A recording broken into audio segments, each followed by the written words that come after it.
Good morning, children. We continue with our acids, bases and salts. Yesterday we discussed about the indicators. We'll just go through the revision. Say litmus papers, that is we have red and blue. In an acid, blue litmus turns red. In a base, red litmus turns blue.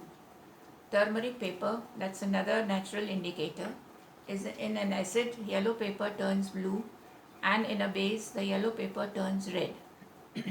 The third natural indicator is the China rose indicator.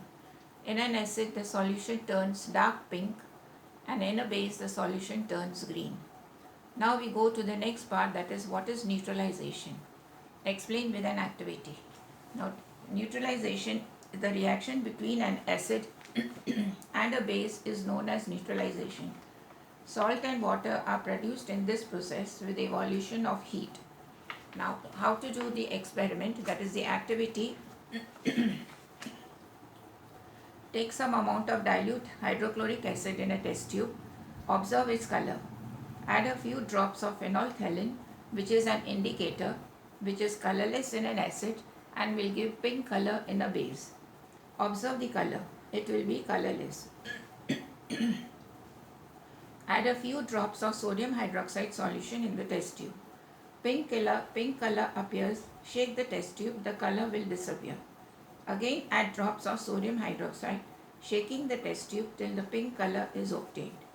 This shows that when an acidic solution is mixed with a basic solution, both solutions neutralize the effect of each other.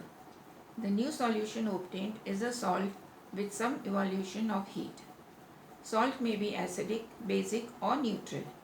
We have an equation, that is acid plus base gives you salt and water along with evolution of heat.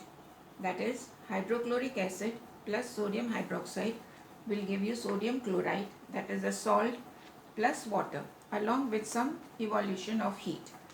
Now examples of neutralization in everyday life.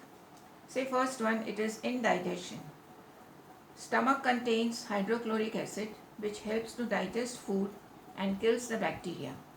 But too much of acid can cause indigestion, which can be painful. Antacids such as milk of magnesia, which contains magnesium hydroxide, neutralizes the effect of acid. Second, ant bite.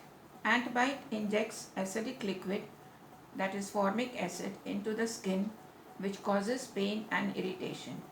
The effect of the sting can be neutralized by applying baking soda, that is sodium hydrogen carbonate, or calamine solution which contains zinc carbonate. Then we have the soil treatment. Excessive use of fertilizers makes the soil acidic. Plants do not grow well if the soil is too acidic or basic. Quicklime, that is calcium oxide, or slaked lime, that is calcium hydroxide, is added to the soil to neutralize the acid. For excessive base, organic matter, that is compost, is added, which releases acid, which neutralizes the basic nature of the soil. Factory waste contains acids, and if it is thrown in the water will harm the aquatic animals. Therefore the waste can be neutralized by adding basic substances. Thank you.